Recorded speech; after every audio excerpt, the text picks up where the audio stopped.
Most moms think that guilt ends when our children turn 18, but guilt doesn't check for IDs. It travels through generations until someone decides to stop carrying it.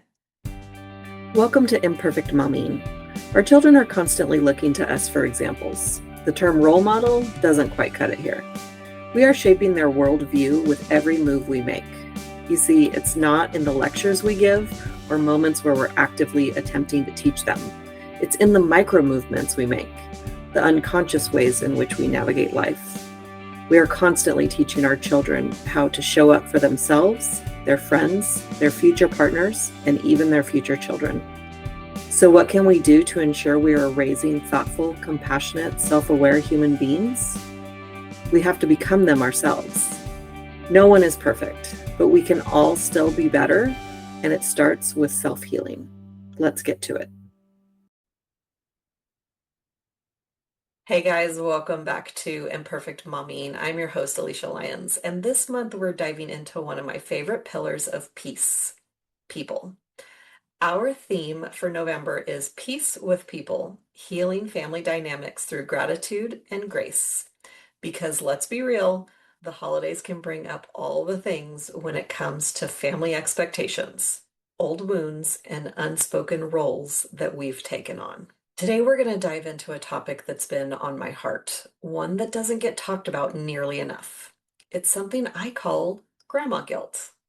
We've all heard of mom guilt, but grandma guilt is that lingering, quiet guilt that can follow a mom long after her children have grown up and left the house. Let's be honest, the guilt doesn't just magically disappear when our children turn 18, right? It's like this invisible thread that stays tied to our hearts, reminding us of all of the should haves and could haves and if onlys. But here's the truth I want to explore today. Guilt doesn't retire unless you do the work to release it. And the way we heal isn't through perfection, it's through gratitude and grace. I once had a conversation with a mom, we'll call her Linda, whose kids were all in her 30s. She told me, I thought when they were grown, I'd finally stop worrying. But now I just feel guilty about the things I can't fix. Her daughter had recently become a mom, and she noticed that every time her daughter struggled, she felt like she was failing all over again. That's the sneaky nature of generational guilt. It finds new ways of expressing itself. It becomes over-helping. It becomes over-apologizing.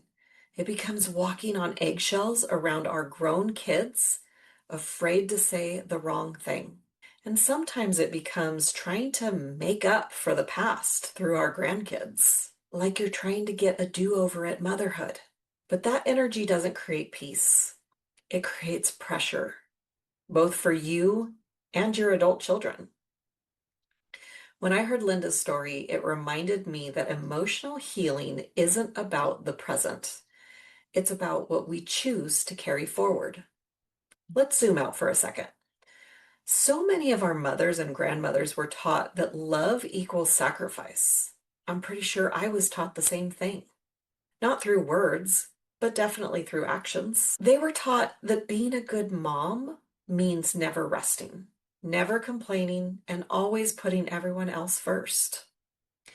And when you've lived like that for years, it becomes your identity. So when the kids grow up and don't need you the same way, it can leave a void. That's when guilt sneaks in. It whispers, you could have done more. You missed too many moments. You were too strict or too lenient. And if that guilt isn't processed, it becomes inherited.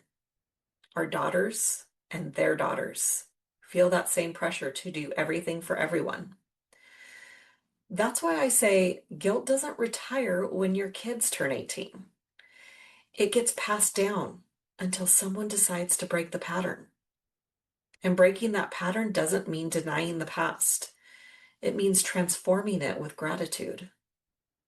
Gratitude is one of the most powerful tools for releasing generational guilt. It doesn't mean pretending everything was perfect. It means shifting the focus from what went wrong to what was learned. So instead of, I wish I'd been more patient, you can say, I learned patience through those moments, and I'm still learning. Instead of, I should have been more present, you can say, I'm grateful that now I know how much presence matters. Gratitude doesn't mean erase the past, it redeems it. It turns wounds into wisdom and wisdom into peace.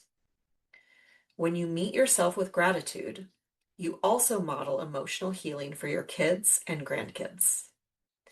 They see that self-compassion is not weakness, it's freedom. I remember a conversation I had with my own mom where she said, I wish I had known then what I know now. And for a moment, I could feel the weight of her regret, that ache in her voice. But I also realized something powerful. Every generation does the best it can with the awareness it has. And each generation gives the next one the opportunity to do it differently and possibly do it better. That's what growth looks like. When we hold gratitude for the moms who came before us, even if they didn't get it all right, we create space to parent and live differently.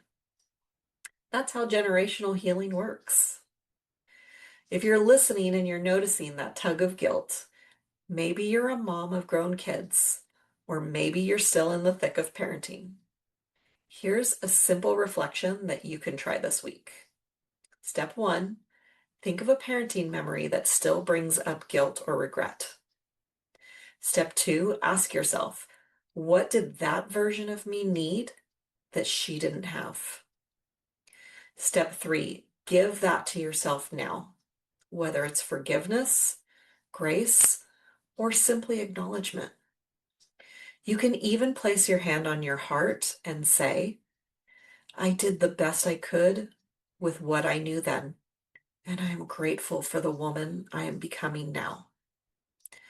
Let that be your mantra this week, because when you release guilt through gratitude, you free not just yourself, but everyone who comes after you. I actually had an experience of guilt recently because I spent some time with the two baby girls that I gave birth to almost 3 years ago. And not only did I get some time to spend with them, my son got to spend some time with them too. And I got to watch with extreme joy and pride at how well of a big brother he was being. And that's when the guilt started. That is the first time that I ever really regretted not having another kid. He would have been such an amazing big brother. I also had to remind myself that he was with them for a grand total of 6 hours. It's really easy to be a really great big brother for 6 hours. What I decided to do instead of beating myself up or regretting that I didn't have another kid was I was so grateful that my son got to experience being that really good big brother to little girls that he gets to see a couple of times a year. So if your heart's been heavy with should haves, remember this: peace doesn't have an expiration date, and it's never too late to rewrite the story of your motherhood with compassion and gratitude leading the way. If this episode resonated with you, I'd love to hear from you. You can connect with me on Instagram at Coach Alysia Lyons, or you can take my free peace assessment to discover which area of your life needs the most harmony right now.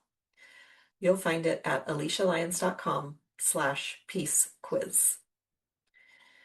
Thank you for spending this time with me today. Remember, you don't have to be a perfect mom or grandma.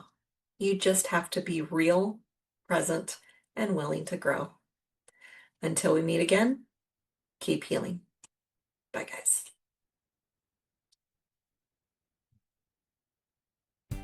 Thank you for tuning in to Imperfect Momming. It's time for us to step up and realize that our power is not in trying to shape our children. Our power lies in shaping ourselves into the people we want our children to model themselves after. Don't just do it for your kids, do it for yourself. When you become a more self-aware, compassionate, and confident person, you and everyone around you benefit. For more information about me and my work, visit AlysiaLyons.com. That's AlysiaLyons.com. And until we meet again, keep healing.